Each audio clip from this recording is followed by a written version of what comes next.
Josh is going to be moderating this panel. I'll be sitting in the wings. If anybody has any questions in the audience that you want us to ask, send them on over, and I'll make sure Josh sees them, and then he can decide if he's going to ask them or not. Yeah, well, thanks. Up to my discretion. Okay. Josh and friends, I'm going to send you all in. Take it away. Sweet. Hello, friends. We are all on here now. We've got full view of, look at all of these wonderful faces here. We are joined by Viking Guitar. We are joined, no, they're not behind you, Viking. Your face is in fact one of them. No. We've got, we've got. Are the Connor friends in the room with us? The friends are behind you. Oh God, no, sorry. That's what Eric thought. We've got Connor Ingstrom. There he is, chiming in. Lovely. We've got Dan Mulcannon. Haven't seen you for a while, bud. Hey. We've got Pud. Have seen you quite recently, in fact. Hello. And we've got Andre Pingo Simon as well, all the way from just south of me, basically. Nice. Yeah, and as previously discussed, you guys are all professional musicians who have had a history in the Dwelling of Duels competitions, and we're here to talk about and to learn from you about what that was like and kind of what the journey was for you to get where you are today. And right out of the gate, I'm gonna ask. Hold on, where are my questions? Let's see. Oh God, there are questions. There are questions here. I mean, we can riff. I don't have to ask any questions. We can just talk about what we had for lunch or something. What's the breakfast of champions? Actually, yeah, Eric, why don't you start us off there? What's the breakfast of champions? We'll just go in easy. Rolled oats, steel cut if you can get them, cooked. What's this, Dan? That's it. The answer is waffles. All right, we got. I counter your cooked with leaving them in the fridge in yogurt overnight. That's good too. That'll work. All right. That's the answer. Anything from the Tiberian Sons? I don't know, man. I eat a bowl of Chex every morning. I guess about as much as I can offer. Coffee and a Krispy Kreme. Tiberian Sons Chex Quest album when? Next week. Oh, yeah, probably. Thanks, Bud. Yeah. That's a good game. It is. I mean, it's just Doom. You can't go wrong. When I learned that blew my mind. It's like all these years I was playing Doom. No wonder so awesome. Oh man, that's like when you get the game and I think there's like a Noah's Ark skin of Doom as well, where you're like capturing sheep, and oh my God. No. Let's maybe get on to our first serious question. To lunch. Yeah, let's get on to lunch. Yeah, that's what everybody needs to know. Our second tip. No, but I just kind of wanted to open the floor a little bit, and obviously DoD, there's a competition element involved, but I want to give you guys a chance to say like how Dwelling of Duels made you individually better as musicians. Can we all just say Snapple Man and move on to the next question? Or honestly, that would segue pretty nicely into the next question, actually. But actually, I have a different answer. I did it to spite Snapple Man. Great. Did you say despite or to spite? It's a little of column A and a little of column B on that. Well, Josh, do you want us to just like go through one by one and give the quick little blurb, or? Yeah, why don't you kick us off there, Eric? Okay. I was playing guitar for years. I recorded an album with an extremely backward, mangled process that I knew nothing about and hated it so much that I stopped playing music for about 3 years. And then when I got back into it, I wanted to, shake off the rust and learn better recording processes on just, silly music before I got to my serious music. And so I knew about the shiz, and I had stumbled across a primer on home recording that Stemage had posted, and I started entering DoD, and that kind of kicked things off. And then Years later, I cherry picked a month that I knew would have a low turnout so I could get gold. And so I got 1 gold. And then I stopped entering DoD. Peaked. Yeah. Yeah. Mhm. Perfect streak. Yeah. Oh my God, Connor, why don't you give us your answer there? How did DoD make you better as a musician? Well, has it? No, it definitely has. I actually was introduced to DoD through Tony. I'm sure people have heard the origin story many times, but it's fun to tell it every time because Tony and I like took the exact same path almost to get where we are, down to like we're both literally born on the exact same day in the exact same year, like That was good everything. planning. Mhm. Yeah. Good planning. Yeah. But yeah, Tony introduced me to DoD, and I was like, "What is this?" But at the same time, I was like, "This is me," you know. Like finally, like the nerds, like I found my people. But I think the coolest thing about DoD that changed how I do some music is like there's definitely like a passion for something that everyone is kind of aware is very niche, but that makes it kind of more personal. And so, I started to approach, if I would do an entry, I'd approach it like, I want to do something that, is what I want to do. But at the same time, I want to break out of my box of how I do things because I saw someone do this one time and that was really awesome. So, and it's like a cool, safe space to experiment, even though it's like a competition, weirdly enough. But yeah, that's definitely what it did for me. Yeah. So like yeah, I just wanted to add to the story about how Connor and I met is that like we both started in TSO as backups the same year as well. And like Connor was playing, I remember like one of the first things I saw him do was playing like a Dream Theater riff, and I was like, oh, wait a second.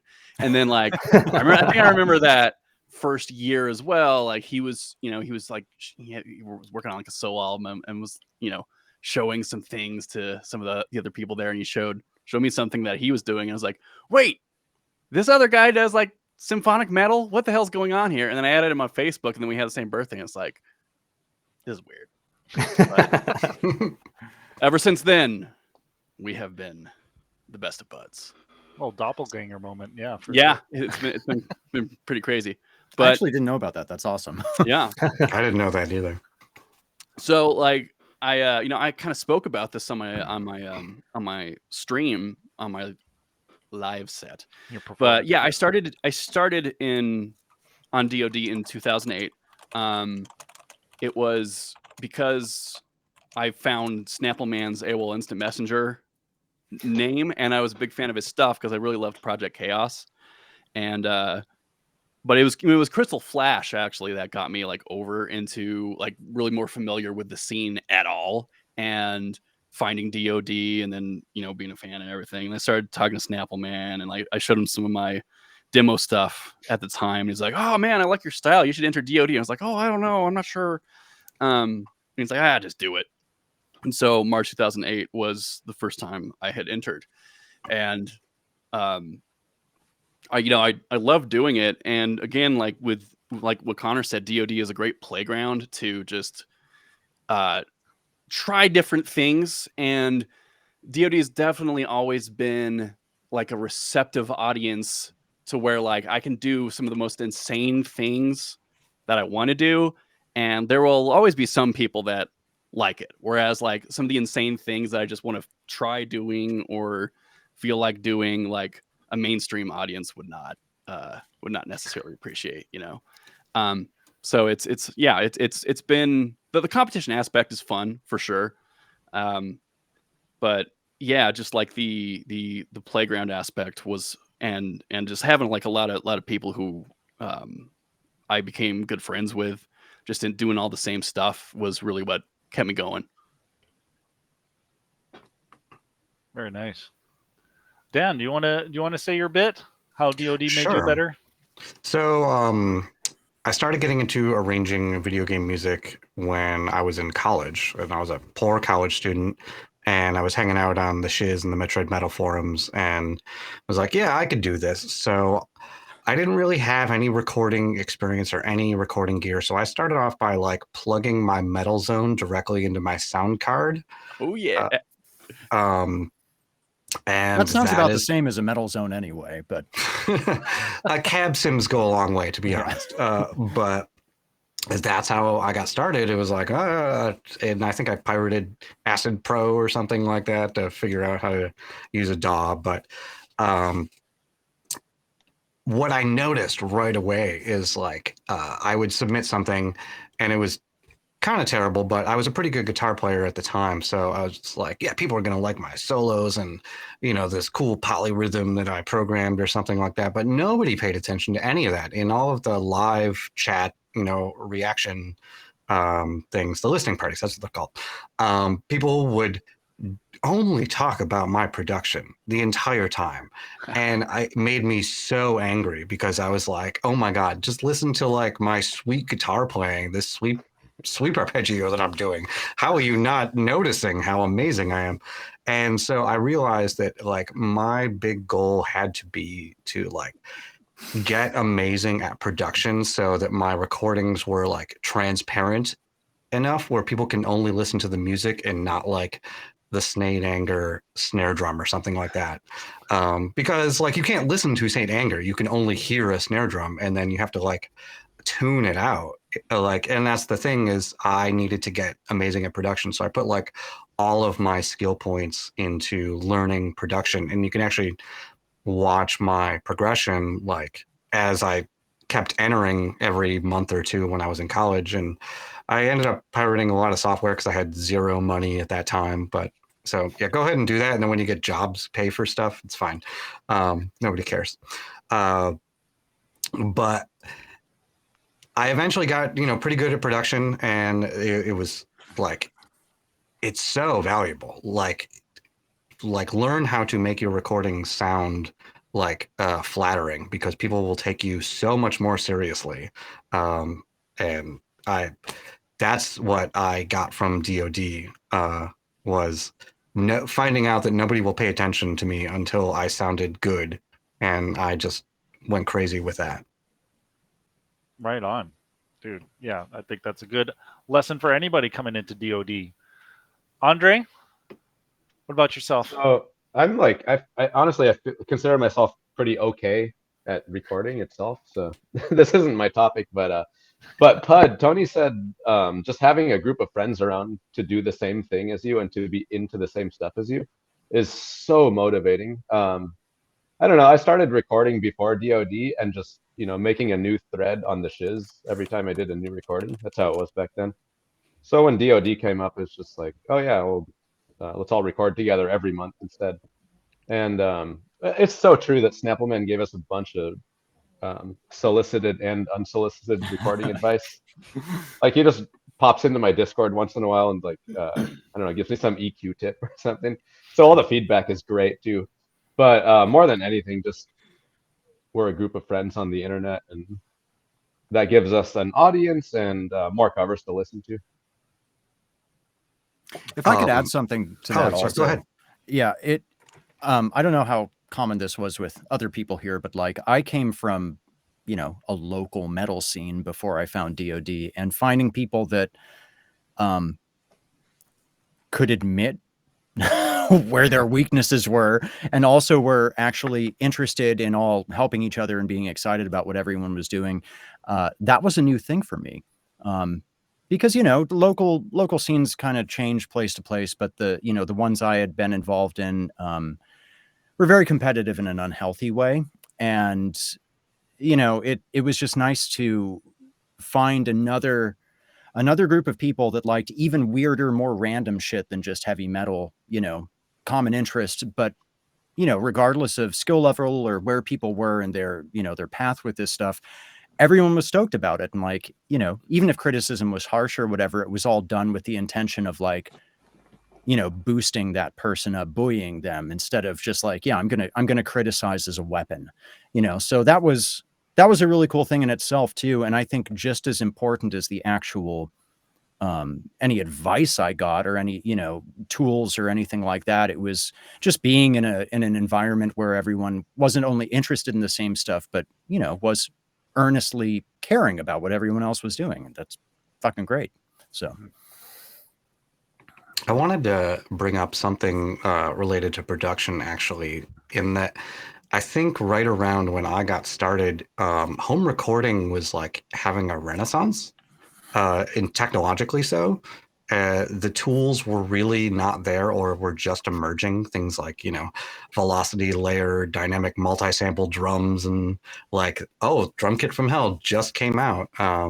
Like before that, there really wasn't, a way to get drums unless you played them live or used electronic samples. And amp modeling, now all the amp modelers sound incredible, but back in the day, they're just like, there was the pod and that was it. And even that, it was pretty expensive for a college student who didn't have a lot of money. I think I ended up investing in the pod UX interface that came with like Gearbox or now it's Pod Farm or whatever. Yep. And I still have, in fact, oh my God.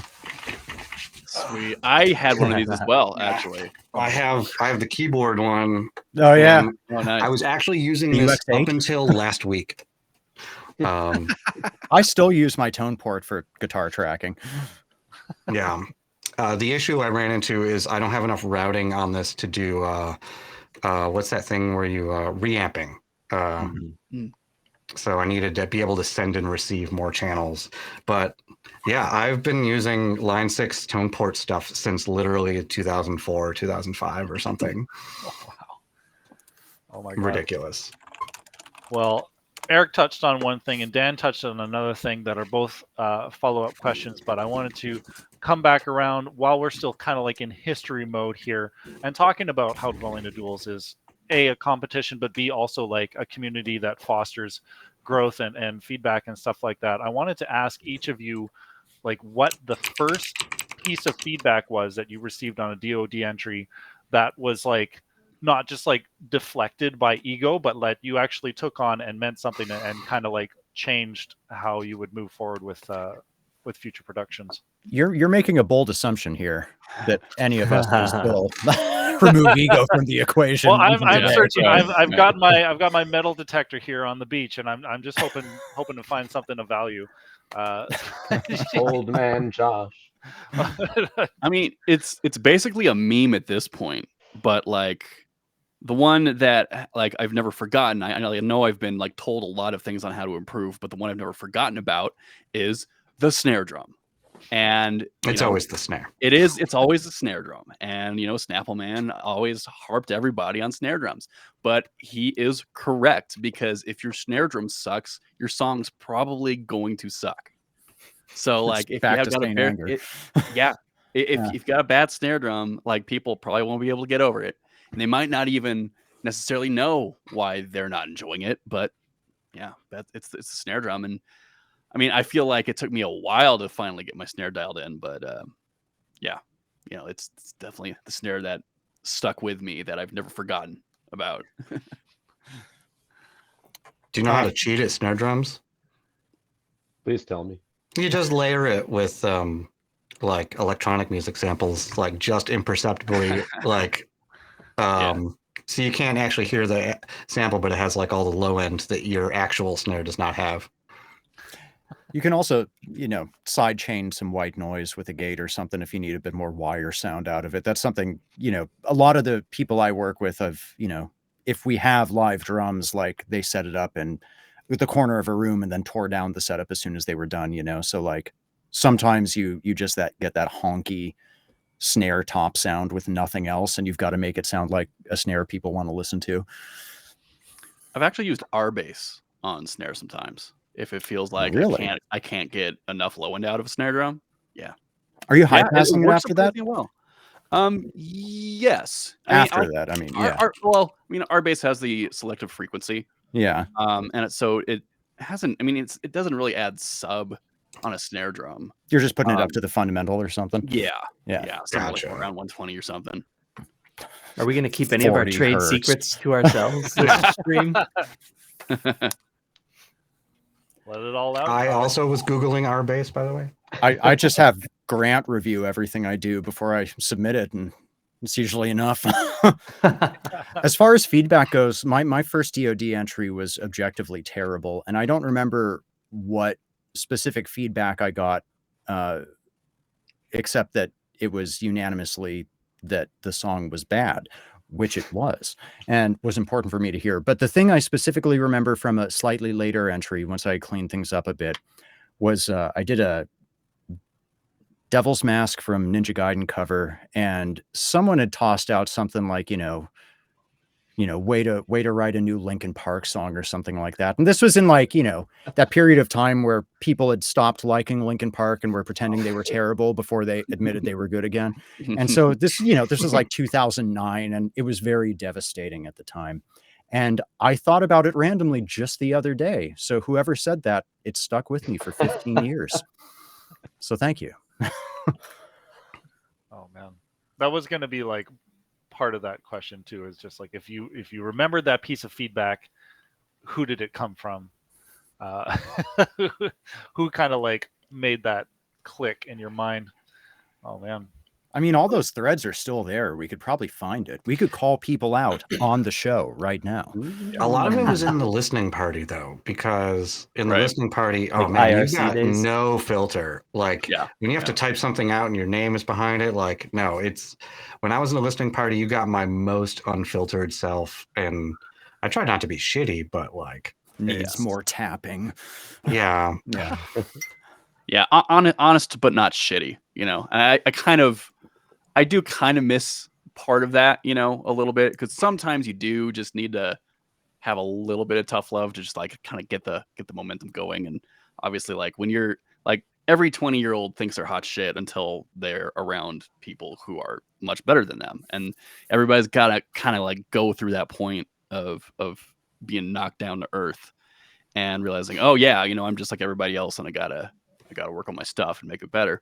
Yeah, I mean, like, I do think people can be too afraid of being too honest, for sure.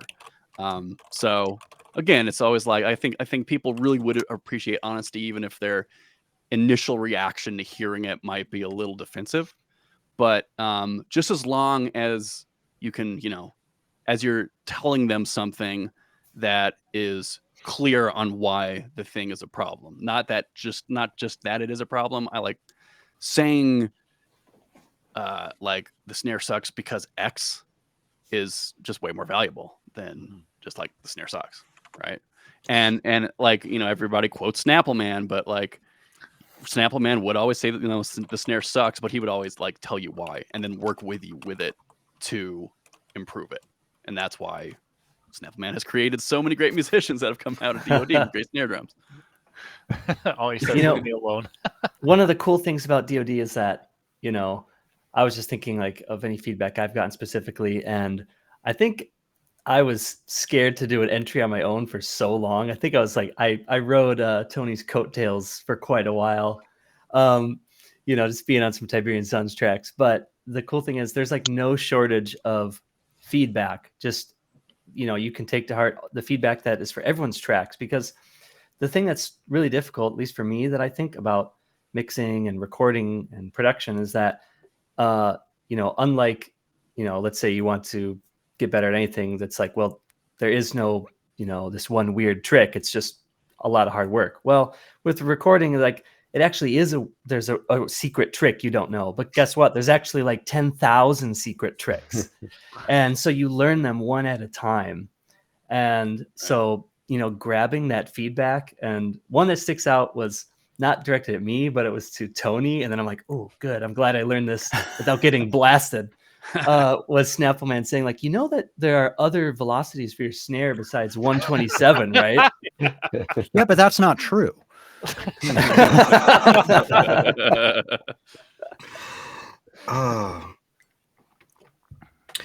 For me, instead of feedback, I think I would actually message artists who were like doing recordings that like I wanted to figure out how they got that sound. Like I definitely messaged House before about like drums that he was doing, especially for that Brinstar jazz track where I was like, it was like the most dynamic programmed drums I'd ever heard, and they sounded completely real. And I was like, how is this possible?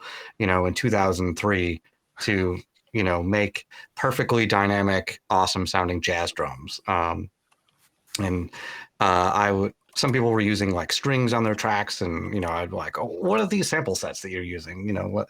So I would always ask artists afterwards, like, what? Let me steal your secrets. Like, I want them.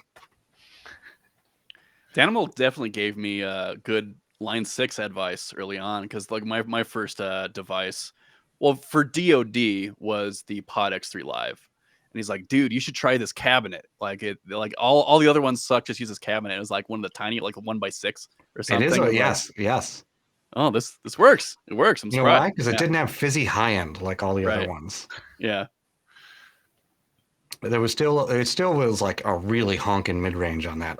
Yeah. But it was the Super O 1x6. Not that I remember that.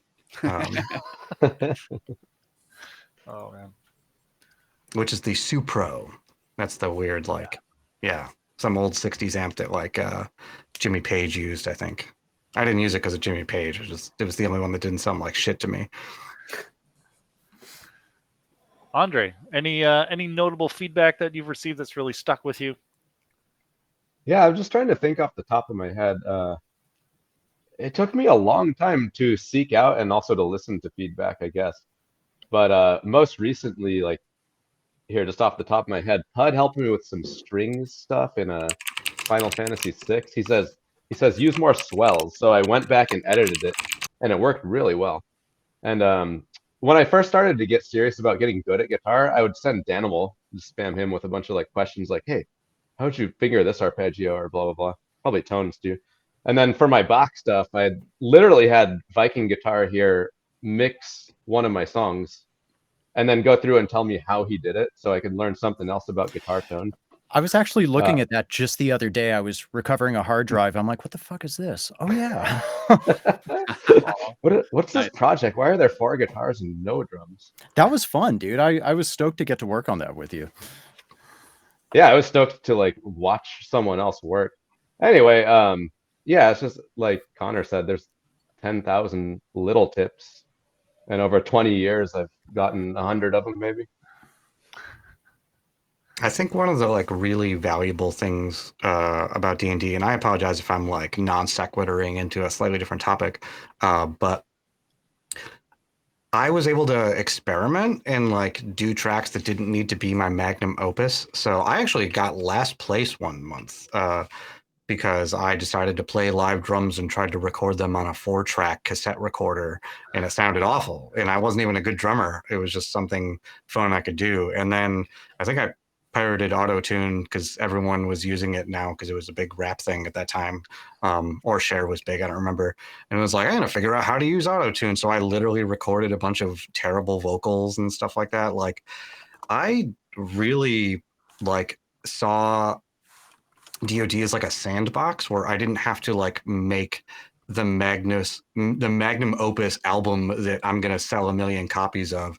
It's a place where I could practice, and that practice, like you need it when you're developing your ear and your knowledge for recording technology. And like, you just need to make 100 tracks before you get like awesome at it. And so DoD is like the way to like mess around in a low consequences environment that also gives you like the harshest feedback because it is anonymous. Maybe not harshest, but like least veiled feedback. No one's pulling punches. Yeah. Another kind of thing with DoD that was interesting was learning to parse the feedback you get, because a lot of us were in the especially in the early days in the same situation where it's not like any of us had like come in from Nashville after producing 20 platinum records, and it's like, oh, I think I'll give some feedback to these young kids. A lot of it was, is it Galen-Kruger or Dunning-Kruger effect? But Galen-Kruger is the champ maker. I'm sure Galen-Kruger effect. It's got to be something though. It was good to get used to not just, applying specific feedback you get, but to getting a quantity of feedback on a regular basis for different projects and being able to, get used to looking at it and learning to apply what works and what doesn't. And, that's a bit of a minefield in itself, because you sometimes would get really good advice that, to your similarly uneducated mind would be like, oh, this is a bunch of bullshit. I'm not going to listen to that. And then 10 years later, it's like, oh yeah, I remember someone saying that. Wow, that's true. But at the same point, it's now that, I'm mixing and mastering for other people, and a lot of the other people in this chat are too. It's a skill I find myself using a lot. Sometimes when I get pushback from artists about creative decisions I've made during the mix, sometimes just in terms of letting myself kind of mentally divorce myself from how I think something should sound, and then, just be like, well, the artist wants it this way. Here's how we go about that. Being able to look at feedback as a more three-dimensional thing instead of just a binary true or false thing, I think was a good skill that takes a while to learn. And I'm glad that I had that opportunity over the years that I was doing DoD. Hell yeah. Yeah, that's it. I'm done. You killed it. We're Eric. done here, folks. Thanks so much for coming out. No, just kidding. Oh my god. Oh man. Well, that kind of I and Dan, you were trying not to like swap topics there a little bit, but one of the things I wanted to ask about, which is coming up next, is just kind of like how technology has changed with production. Maybe like, I mean, Dan, you gave us a little preview of what you're working with, but like how kind of like your production techniques have evolved with the technology, or the technology that you've acquired, kind of like what you started with, where you are at now, and just kind of like how those things evolve together on your ends. Andre, do you want to kick us off on this one? Do you have anything interesting? Yes. Because on the on the topic of like, oh, I plugged my metal zone into the computer, blah blah blah. Yeah. The first thing I did was an iMac microphone. I don't know, it was a little thingy with an 1/8 inch in. That was what I recorded on first. And what was the topic? What was like the exact topic? Oh, how has it changed? Yeah. You know what though? Like, besides how what instrument were you recording with that little mic? Like upright bass, violin, acoustic guitar. Yeah. I made some mixes that I still think are pretty good. Like even among all my most recent stuff. And actually that made me think like, this was a big EQ revelation for me, was cutting bass, carving a lot of low end. And one of those realizations was like, hey, I used to make pretty good mixes with that really crappy mic in my old dining room. Why were those still good? And my gear is better now, but my mixes are not as good. And one of the conclusions, yeah, that was one of the conclusions, not even kidding. I don't know, how has technology changed? I don't have much to say besides the obvious, honestly, on that. But that was a revelation I got from first getting new technology and realizing that it didn't help me until I really thought about how I was using it. Yeah, that's a good tip for anybody. I'm going to say a weird one. Yeah. File transferring stuff is so much easier now than it was 20 years ago. Just the existence of things like Dropbox and Google Drive and WeTransfer, and just knowing that like you don't have to go through some weird convoluted process or have your own damn server just to get files to someone or get it back. Like that's something I don't even think about usually, but I use it a dozen times a day. And if that was as cumbersome as it was back in the early 2000s, that in itself would just add hours and hours of work, So yeah. Say goodbye to collabs, anonymous collabs. Yeah, exactly. So when I was making, because I did, I redid some of my earliest remixes for the live stream that aired earlier, and so I kind of reminded myself of how I did it, or how I had to do it, like over a decade ago. I think one of the biggest things for me was computers getting to the point where you don't have to do things in separate projects. I think has definitely been a ginormous game changer. So like those first, like I think the first computer I recorded on had like 1 gigabyte of RAM. So like every instrument I had to do was like a different project, and then I would have to bring in the wave files to a mixing project. And over time, I think eventually, maybe around like 2012 or something like that, computers were powerful enough that I could basically keep everything in the same project. Or I mean, it really was like once I was able to actually buy and construct a desktop computer, that's when I was able to do it. And so now, I mean, my workflow isn't exactly efficient. I mean, like I like having everything ready to go, available. It's insane. It's too much, but like it's just the way I like to work, because I don't want to have to sit and wait and pull things up that I need. I kind of like having things ready to go. So like my templates are actually just full of all the sounds that I like, that I want, and are just, I just need to enable it and then roll with it. Yeah. Well, when inspiration hits, you don't want to wait for a loading screen, right? Yeah. Yeah. I do think the computer tech is the biggest change. I mean, obviously I saw Snapple Brand bring up East West Quantum Leap Symphonic Orchestra Silver or whatever. I think everyone was trading around the same pirated copy, in 2004. Because it cost like $1,000 or something like that. It just wasn't going to happen. I own symphonic sample libraries now. But when your Celeron processor can only play I don't know, 1/8 note before you get a dropout, you're not going to be getting these really nuanced key switches into different, into different expressions so that you can humanize it really well. Like drums work pretty well because those are just quick little one shots, but complex stuff like strings and things like that, you kind of just use the patch, and it was as good as it was going to be because that's all you could do. I remember there was a lot of projects that I would work on where when my computer stopped being able to play back audio, that's when the project was done. That's I had too many EQs open there. Yeah, I wasn't really good at rendering and freezing and stuff like that. I didn't really get into that, probably because I didn't have a lot of hard drive space. But nowadays, I got a Threadripper with 128 gigabytes of RAM. We just load up these 156 track project files where I'm keeping everything live and not freezing anything. Because what if I want to change it, and I don't feel like unfreezing it.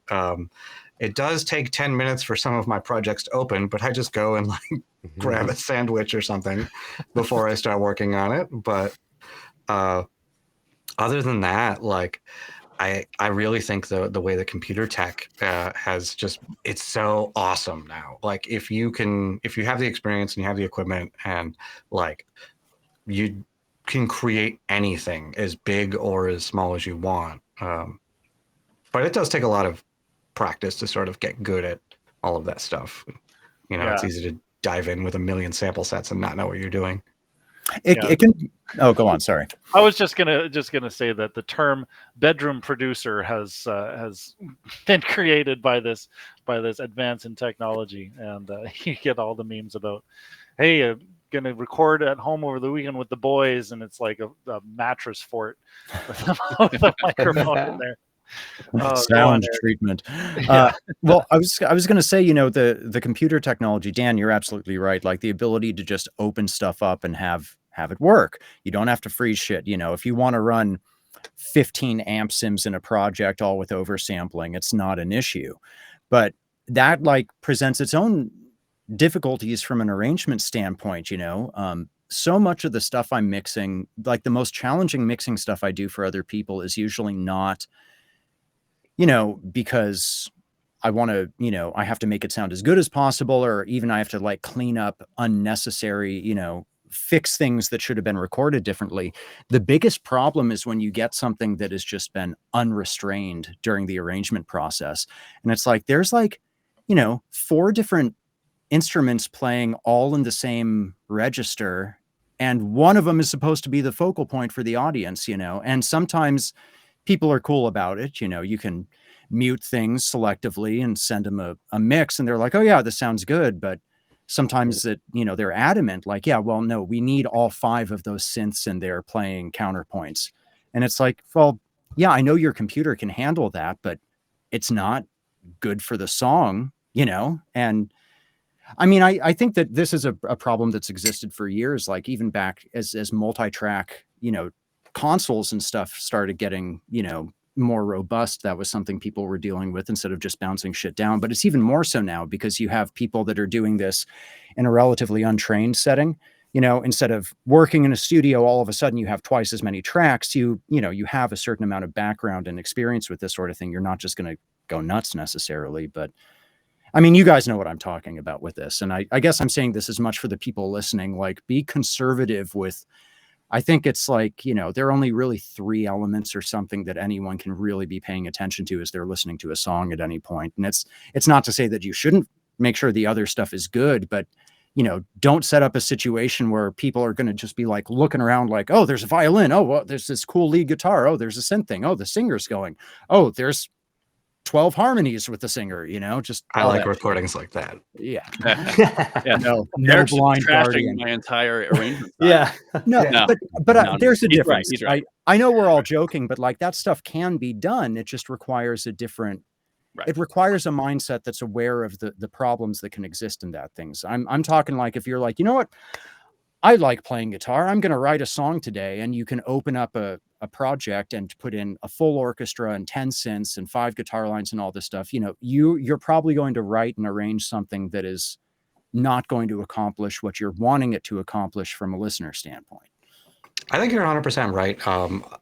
I think you just got to be, and I'm saying this glibly, but you got to be really harsh with your low pass and your mids and your high, well, just EQing in general. But that's how I get around that when I do like huge things like that. I'm really scraping away a lot of frequencies. Yep. But this is still stuff you're arranging, right? Yeah. You see, that's what I'm getting at, though. You have the experience to know where the limit is with this stuff. You know? Right. So, all you newbies, take notes. Oh man, maybe just a little break. We had a question from the audience, which was how much of this panel is older than The Simpsons versus younger? Important questions. Yeah, 1984 when did it here. come out? Are we talking Tracy 1989. Ullman or 89. 83. I just turned 40. Congratulations. Bravo. Yes, it doesn't feel great. Thank you. Oh man. Any other Oh, I am questions older. in chat? Definitely just pass them on. Katajun will lift those out and send them to me. Yeah, I don't know if the audience has noticed this, but in addition to being audio production people, most importantly, all of us play lead guitar. And so we will talk about ourselves and the things that interest us Correct. perpetually. Yes. That's The why question you're on a would go. panel. Ta-da. I was just going to say, like, we could have an entire panel just on like what technology did we use in one specific year. Mhm. All right. yeah. 2007. Go. Or what guitar tone stuff we're doing now, what our Yeah. preferred chain is. Or the weird amount you great. know about video production now. Oh, God, yeah. Dude, Dan, your video stuff has gone insanely amazing over the last few years. It's upsetting. The Unreal stuff. Yeah. It I started love with, when DoD. Like, I am a production freak where I just want to constantly be able to do things at like the highest production level, whether it's video, audio. It's just I want to be able to do it. Partially because I just probably have some ego problem and want people to finally take me seriously. But like, it's a problem, a good problem to have. But that is, thank you, by the way. Well, when Dan finds a new tool, we all win. Like, that's another thing I randomly messaged you about was like, hey, how'd you capture your movements for the Miku dance stuff? Or like, I released a thing with the Miku dance, and you're like, hey, that's what I was using with. What was the Xbox camera? The Oh, Kinect. Next. Yeah, he would use an Xbox Kinect to capture his movements to import into the Miku dance program to make the anime dancer go. And that was just Yeah. one of Dan's Crazy. little new Awesome. toys. In like 2017, I got obsessed with Hatsune Miku and Vocaloid because I thought it would be fun to release an album of Vocaloid stuff because I'm not a particularly good singer myself. And I went to a show and it was like, I went to a Hatsune Miku show and it blew my mind of like what was possible. So I started to learn like hologram technology and vocal synthesis, and that like the English language has twice as many vocal sounds as the Japanese language, and the Japanese companies that are making vocal synths actually aren't supporting it well, and it's twice as complicated to do English vocals. That was a long way for me saying that Vocaloid isn't quite there yet, especially in English language stuff, unless you want a very specific sound. I wanted to create like a hyper realistic singer, but it just turns out you can make a hyper realistic, like kind of crappy singer who sounds really nasal. That's all. And they can't be like, they can't project either, like the dynamics or whatever. So I got into learning all of the production of how you create a hologram on stage because I thought that would be a fun thing to do.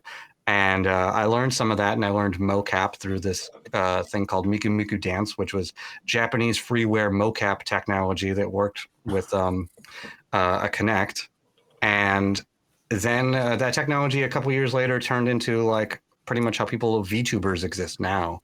But it was just, I've always been fascinated by the production stuff that you can accomplish in a bedroom with a very low budget. Like that's always been my weird MO. And you kind of have to be that way these days, right? You kind of have to be able to play your instrument. You have to be able to record it well. You have to be able to shoot and edit your video for it, right? It's kind of, you have to do it all, but it is kind of fun, to be part of the creative process at every level. So at least I feel like I get more invested, more excited because I'm not just like, all right, I wonder what they're going to do with this video, Can I provide an aggressive counterpoint to that? Yeah. Because that's the toll it takes. Yeah, I think that there are people that can do that and do that very well. And Dan, you're one of them. Ro Panaganti is another one who is just able to multidisciplinary stuff. But I think that being the bar is inherently a limiting thing. I think that for those of us that had the time to learn certain disciplines and then move on and augment those with others, that's great. But if you want to start doing game covers today, and you're young, you're 18 or 20 or something, and you're watching these massively produced, well arranged, well performed, well recorded, well mixed, well mastered, creatively filmed, good video production releases, and then you're seeing that these channels are putting out like one of those a week or something. I don't think that's a realistic standard to hold yourself to. And I also think that it has a side effect where more and more people are relying just on templates. There's less, and Andre, you and I have always seen differently about this, and that's fine, but there's less thought put into, ways to creatively change the arrangement as opposed to doing a straight cover. And we end up with a lot of really sharp looking, really good sounding arrangements that don't fucking matter at all. That there's no reason to listen to it outside of listening to the original game soundtrack. And I'm not saying that the creative decisions I've made with my arrangements are, make me some fucking Da Vinci or something. That's not what I'm saying. What I'm saying is that having a need to hit this certain level in all these different technical and creative disciplines, and also to maintain a certain schedule, requires, I don't want to, dumbing down is not the right term for it, but it's the one I'll use just because I don't want to think of another one. You have to cut corners with other stuff. And unless you already have the foundation of knowing how to do that stuff, it means that ultimately what you're doing is you're releasing music, and the music is the part that's getting shortchanged the most out of it. And that's not everyone, but it's something that I constantly find frustrating myself as I come across new remixes and covers. And when I think about doing more of my own game covers and stuff, it's like, why would I want to put out more stuff? I don't want to compete at that level. And I don't think that I'm aiming for the same goals as some of the people that are doing that. And it's not to say that we all can't exist in the same space, but I'm rambling. I think you know what I'm saying. You know, I have a counterpoint to Totally. that. yeah, I'd love to Um, hear it.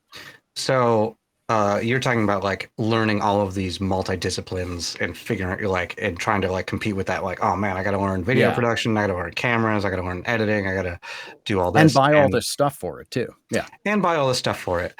I will say that I felt similarly intimidated hearing like a Vert track or El Hora Etard in 2003, where it's sort of like, well, how does that happen? How do you do that? And I think, especially considering the recording technology that was available at that time, was like that was impossible. Like I felt like people that I was on forums with were putting out music that was better than the bands I was listening to at the time, which was like one of the things that was really crazy to me. Like prog Yeah. kind of sucked then. Well, I mean, you can hold Vert up to anything today and it still holds up really well, you know. Right. But that was the standard. That's who was, like winning DoD when I got into it. That's like it. There's that level of intimidation where you're like, I don't even know where to start. I have a metal zone. That is it. You know. Like it- sound card, yeah. yeah. I mean, I definitely agree with Eric where because there's so much content and saturation and everything that it can be really intimidating, and people are probably focusing on the wrong things when they're trying to start to do this stuff, and they probably should start small and focus that. And luckily people at our age have kind of like grown with the technology, so that Right. like at the time where I started, yeah, that's when recording technology was really starting to be kind of accessible, but the other things weren't. Like video editing wasn't really a thing, and YouTube wasn't really like had just barely started. And then so like that allowed us to have enough of a foundation of music that it that you could focus on another technology to add to your presentation of that. But like, no, I definitely agree with him that people think they're going to have to do all these things at once, and they're probably focusing on absolutely the wrong things to start, for sure, because they feel they need to have like I've talked to a lot of my friends who are just more hobbyist musicians that get completely overwhelmed because they try to start doing something, and like they'll see really highly produced stuff, and they're just like, I have no idea how to get there, I give up. Right. And it's just like, well, you just got to start small. And, right. and that's exactly what I'm talking about. And all of us were hobbyists that were lucky enough to get to the point that we're at. And I just think like if I had stepped into this today, I would maybe do a few little things for myself, but I wouldn't have pursued it the way I had, because it's such a different sort of undertaking than it was back in, 2005 or whatever, 2008. Sorry to cut you off, Tony. No, totally. Yeah. I have nothing else to add. Yeah. Well, you guys have just like inadvertently stumbled upon one of the questions I had, which was actually about like, the importance and the relevance of video as like in the modern format of presenting music and stuff like that. Yeah, of course, there's tons of content on YouTube and everything like that. And I feel like media is starting to skew that way to a detriment that you have outlined there, Eric, as well. Is sometimes like that bar is just there, and it's like you go anywhere on social media or YouTube or I mean, hell, here, and everybody's doing something with video. It does set kind of an intimidating bar. At the same point, the positive side is that it's really broadened the definition of what it means to be a professional musician. There are a lot of different paths people can take now that they couldn't do before. Like one of the common ones I remember about the whole bedroom guitarist thing back when amp sims were early was like, well, yeah, you can sit in your fucking room and do that, but you couldn't do that on stage. And like that, that kind of used to be, and in some ways still is the gold standard for instrumentalists. Like, can you do that in a live setting night after night and not fuck it up so badly that people stop going to your shows? And that's very different than sitting in a room where you can edit it and stuff. But at the same point, there are people that are making a fine living putting out content on YouTube. They don't fucking care if they can go play that on stage. It's not relevant to what they're doing. And if that means that more music can get released and more people can express themselves creatively, that's great. It's just from the standpoint of, young people that are getting interested in this now, I like you said, Tony, I think that it being a daunting thing is the main issue, like all of a sudden, instead of like, well, I know how to play guitar already. If I can just learn to record somewhat, I can get some music out there. Now it's like, well, I have this checklist of like 7 disciplines that people used to spend 20 years specializing in that I need to learn in the next week if I want to put music out, Right. Right. Yeah. At least Yeah. the tools are accessible now, though. Yeah. Much more so and much cheaper. Yeah. Yes. And as much as it's changed, like they still say like what the most important aspect of video is, right? It's the audio. Mhm. It still is that yeah. way. Like if you have an amazing Totally. video and the audio sucks, like a commercial, but you're hearing like weird room noise, like you instantly think like this whole thing sucks. It So- cheapens it. Yeah. Yeah, so it is nice that you still like, yes, maybe you do have to learn a lot more skills in some ways, but you can start with what matters most. And Tony and I were just talking about this the other day, where it's like at the end of the day, even audio, like if you learn EQ, compression, and just setting levels to where they should be, like that's already like 80 or 90% of like an amazing mix. It's literally just that. And this is maybe a tangent, but going back to the technology thing, I think it's pretty wild that I got into recording, and a lot of us, learning to record at home and stuff, right during like the peak of the loudness wars. So that kind of really screwed up how I was trying to learn how to do EQ and compression. I don't know if that was like good or bad in the long run, but maybe that's one less hurdle people have to worry about today, because like wherever you're getting your music, everything is leveled to be consistent anyway. So you can, you're focusing on the mix and not just being like cranking your limiter. You know what I mean?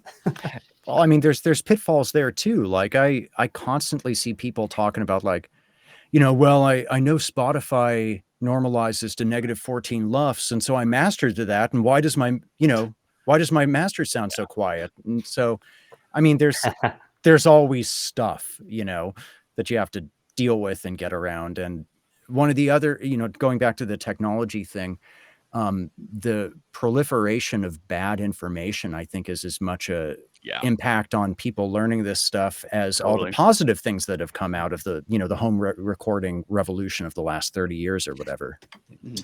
Every thread on gear slots. Yeah. Or God forbid you go look around any of the audio production subreddits. It's fucking gross, dude. Well, to be honest, when we were giving DoD, feedback, we probably didn't know what we were talking about either. We were just being assholes, True. True. I don't know if everyone else feels this way, but I think some of the most helpful videos I've ever seen to learn for mixing is the stuff from Adam Getgood, Nolly, from Oh, yeah, Berkeley. he's great. Yep. Even though there's like paid courses and stuff he has like long mixing session videos on YouTube, just like for free. That's like, it's a gold mine for learning. Obviously it's like, metal and rock mainly, but like the stuff he says it's so in depth and it's very practical at the same time. So Yeah. anyway, Yeah.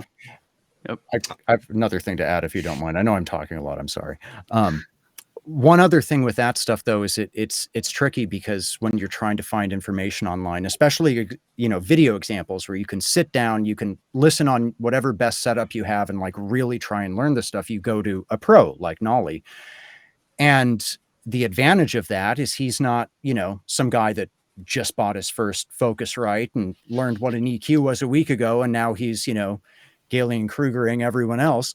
But you have a different problem, which is that the stuff Nolly gets to mix, and as a result, how he's teaching this stuff is like, it's not shit, like, and I'm not saying that home recording solutions can't provide really good results, but if you're showing someone the proper way to mix a metal song and you're dealing with a situation where every mic on the drum kit was meticulously tested and placed and it's going through good preamps and there was compression and EQ on the way in and all that stuff, and now you're sitting down with those multi-tracks and deciding what needs to be done to make the sound professional and finalized, obviously that's a different situation than working with someone that either this is their first recording or they have a really good process down, but they're using home stuff and there's some inherent issues, or the room sound is bad or something like that. It's all just context sensitive. Like the best example I'll see is, so often for years there was this common knowledge of never boost with EQ if you can avoid it, only cut.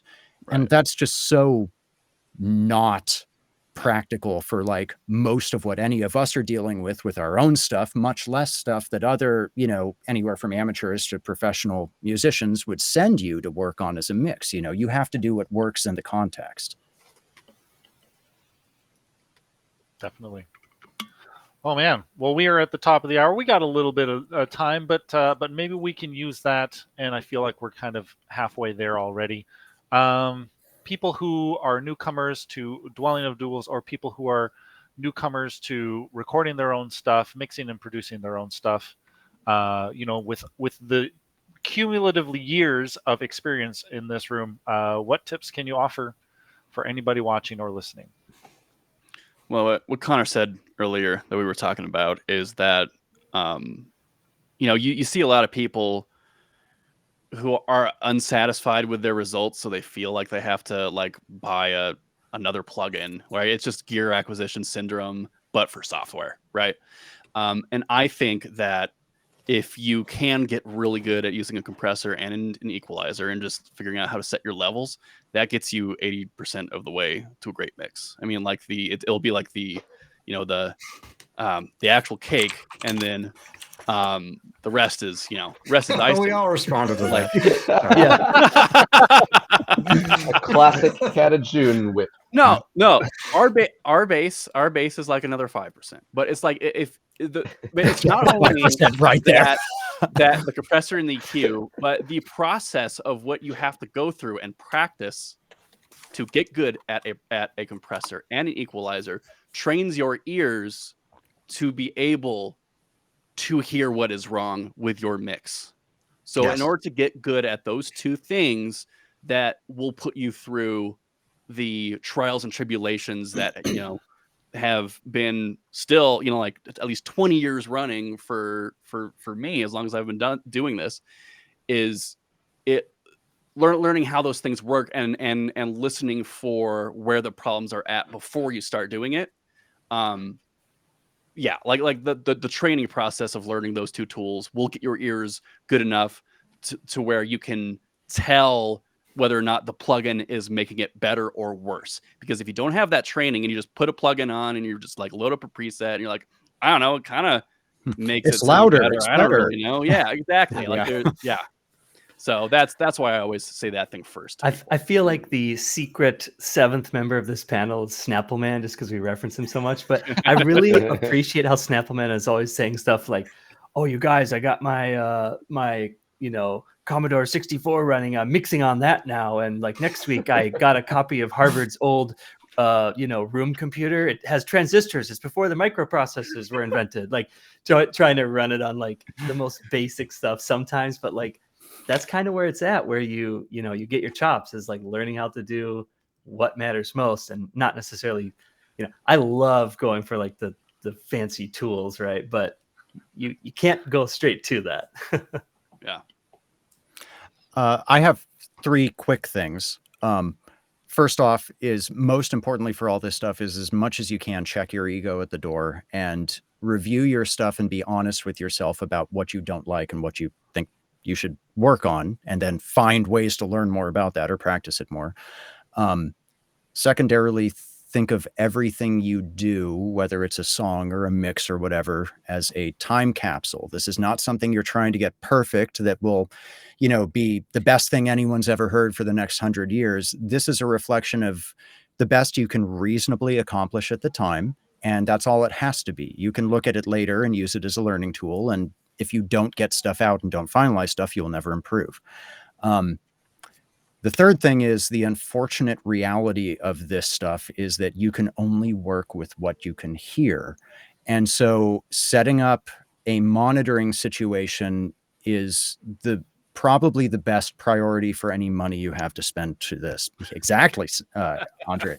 So like, I don't care if it's headphones or monitors in a treated room or whatever, but whatever money you have that you can put towards this, I think that instead of buying amp sims or mixing plugins or this or that, buying fucking Facebook ads, get your monitoring set up to be as good as you can, because you're fighting an uphill battle that you will not win if you can't listen to what you're trying to work with. So anyway, those are my 3. Totally. Hold on, I Absolutely. love the time capsule thing. Kirby's Dream Band, when we were doing our first album, the Pink album, we were taking forever because, well, all of us to some degree, but some of us were more perfectionists than others. And I kind of used that same logic. It's like, hey, this album is how we sound this year playing video game music, and we're going to keep getting better for the rest of our lives. There is no best time Well, to finish hopefully. it. At some point, it's done. Oh, what is it? It's finished is better than perfect. Yep. I like that quote. And then Perfection someone is the mentioned enemy of completion or something. Oh, Yeah. yeah, that too. I think Connor was saying earlier about, yeah, it's about like, oh, there's 10,000 tips. What was I going to say? Oh, I also like the quote, it's a marathon, not a sprint. The topic is, what advice do you give to people who want to get into recording? Well, just do it. Just make your stuff.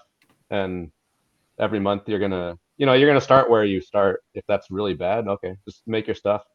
And yeah, like Viking Guitar said, be open to feedback. And I think that's the really important step. The most important step is just make your thing. But then almost as important is seek out specific feedback on what's wrong with your thing right now. Even if that's just one tiny little tip, that's your first of 100 tips that you'll learn over the next few months or so. I saw someone in the chat comment about submitting to DoD definitely got me out of perfectionism paralysis. I definitely feel that because I never released anything. I am and still am extremely perfectionist, and I'm definitely getting better at it. But it's like I think one of the reasons why I globbed on to DoD so well at the beginning was it's like there's a point where if you don't submit it, it ain't going up, and so like it just kind of has to stop you, and then it's like, all right, that's it. Okay, you're done. So like kind of having the structure of that, I think structure is really important for creative fields, and then learning how to set limitations on yourself will kind of help steer you in the right path. Yeah, deadlines. But hard deadlines, they're punch fest. Yeah. Oh, yeah. No, deadlines are an amazing crucible. Like especially for people like me that will work on stuff forever. What Andre said about just make the thing, practice is crazy. Like when Tony or Connor says like learn EQ and compression, like you can read all you want about it, but you have to develop an ear. It's actually a little bit more difficult than just saying it. Unfortunately, you kind of just have to make a million tracks. Like I've made 8 albums and like 50 additional tracks to completion and mix them. And through that, I've developed an ear where I can hear like, oh, that frequency is like not working, or there's too much happening right there. It really takes a while to like even hear compression, because compression is often a very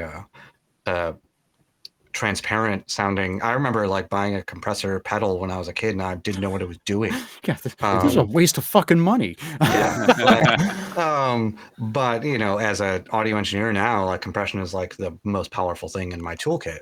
And it takes a really long time to develop that ear. So you kind of just have to make 50 tracks before you get amazing at it. And you're going to kind of sound like crap. The 2 biggest things are, I'm constantly A/Bing my stuff with who I want to sound like.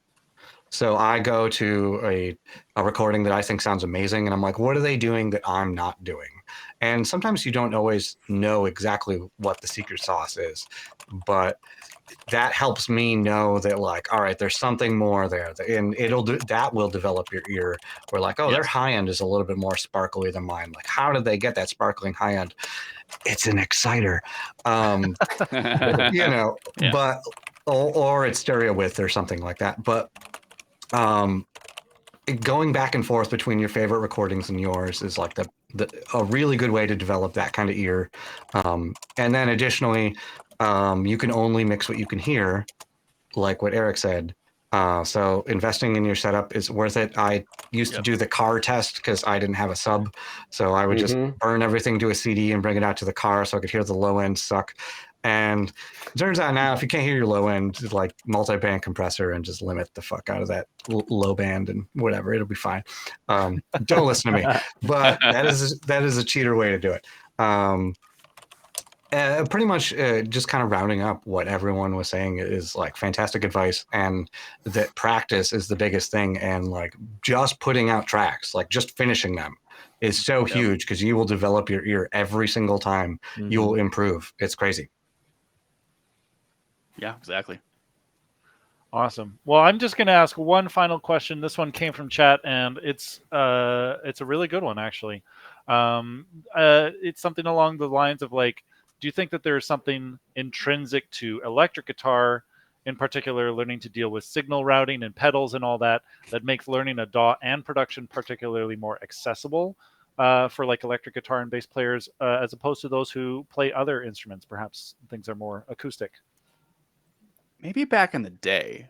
I mean, like, because you know, in like the mid to late 2000s, we had our fucking Line 6 tone ports and shit, so that you could just plug it in and sit at your computer and just work on it.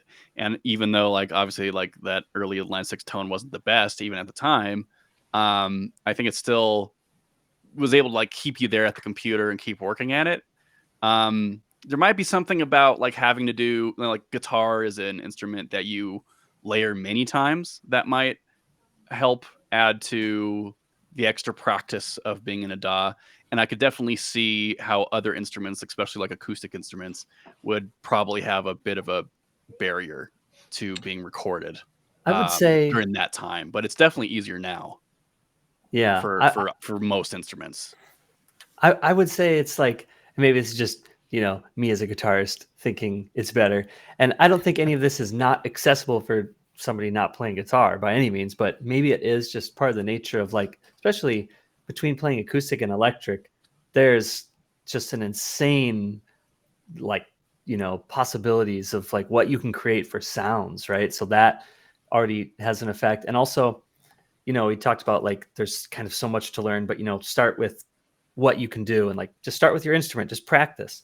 Well, in like high school, when like everyone was saving up and buying their first like clunker for a car, you know, I was like saving up and buying half stacks. And so maybe there is something to that where it's like, okay, there's like the preamp tubes and the power amp tubes. And then I had to start thinking about, I've got these pedals. Now, if I run this in front of the amp versus putting it in the effects loop, I was starting to realize like, if I put these in different spots, different stuff is happening. Because I was like, why does my delay sound terrible? Because my delay was going in the front of the amp, right? So the first delayed so crunchy. note. Yeah. And then, yeah. So like those Doesn't types sound of like things. Eddie Van Halen. Yeah. So you start to, I literally took I have a TSL 100 head. It's not like the greatest Marshall, but I love it. And I literally thought there was something super wrong with it because when I first played in it and I was like 17, it's like, this doesn't sound awesome. I took it to the shop. They're like, it's great. You know, it's like, I think they just didn't want to say like, you just suck. Yeah. But, you know, it's not that no one else can develop those skills other ways, but maybe it's just the nature of guitar or electric guitar is that you can't get around learning some of those skills. But like I said, maybe that's just me thinking guitar is so awesome, but I think we have been the benefactors of guitar and guitar equipment being a very large market for musicians. So like there's Guitar World magazine, and like guitar is such like a central focus of like even American culture, like for the last, I don't know, 75 or 100 years or something. So as like, it should be. Oh yeah. And it's kind of, we're the benefactors of like, oh, there's lots of people who want to grow up and be guitarists, and there's lots of people who want to sell gear to those people. So like you open up a music like a Sweetwater book that they'll send you, and like, I don't know, maybe 40-50% of it is guitar gear and guitars, and then like, oh yeah, you get like 2 pages of keyboards and like 1 page of or 2 pages of PA speakers, and like, yeah, it's a page of bass. Yeah, exactly. So I think we benefit that there's a lot of gear like marketed completely to us. I do like this is my hot take for the night is I've turned into this cranky old man who has been playing with too many heavy metal guitar players who are making covers and stuff like that. And it's the thing where if you're a hammer, everything looks like a nail to you, where it's sort of like, well, every instrument in my recording is going to be a distorted electric guitar, and there's going to be, 3 layers of leads and 2 panned rhythms, and just like, like one of these instruments can be not a guitar, like just throwing it out there. Maybe. Yeah. Like, Yeah, totally. Oh man, Andre, you probably have some a unique perspective on this question about guitar players and I thought you were their gonna say I have a natural unique experience. perspective on covers that are just 4 guitars and nothing else. Well, maybe you do too. Oh my Yep. god. Can you repeat the question actually? Yeah, it was about like how there's something intrinsic about electric guitar where you're dealing with like gain staging and all these effects and stuff like that, and how some of those have been like digitized, and just like the way that learning to make a good sound on an electric guitar uh, is kind of like a gateway to becoming good at DAWs and production in general, or has that been completely different from you because you Well, yeah, if that's what Jared was talking about, I'm not totally sure if we're understanding his question, but Connor kind of nailed it because with a guitar, like we grew up like plugging that into the pedal and then that into the amp. And by the way, there's like a line out and an effects loop. So yes, necessarily you're learning signal routing, which was part of Jared's question, signal routing. Yeah. But as far as learning production in general, besides the signal routing, I don't think there's inherently an advantage to guitar because like what's an easier way to grasp the different parts of an EQ? Doing it on a guitar or like doing it on a voice? I'd suggest that people who want to learn EQ like mess around with a voice and move those bands around. And I feel like maybe it's not better, but it'll give you a different take on what an EQ is doing because a voice is so familiar. Or I don't know, if you want to learn about room tone, well, obviously get a acoustic recording and mess around with that. So It's good advice. that's really good advice, actually. it depends on what the question was, really. But like, I think guitar leads to maybe different light bulb moments than other instruments would, and you need all of them eventually. So I think that the transition to so much DI guitar stuff over the last 20 years or so definitely has meant that there's a bit of a blind spot for people learning how to produce coming from a guitar standpoint doing that. I know that my awareness of how room played into different things and, the use of reverb, not as a in-your-face effect, but something that's subtly used to, craft the sound of a thing. That took me more time than it might have if I was even as an electric guitarist, if I was, just used to miking an amp and doing stuff like that and, recording more acoustic things and being aware of the space I'm in and what to do with that. You can get away with a lot with electric guitar, especially distorted electric guitar. That you can't with other stuff. Like, you don't need to fucking learn how to compress anything. The Right, amp 'cause it does is that, compressed. Yeah. Right. Absolutely cool.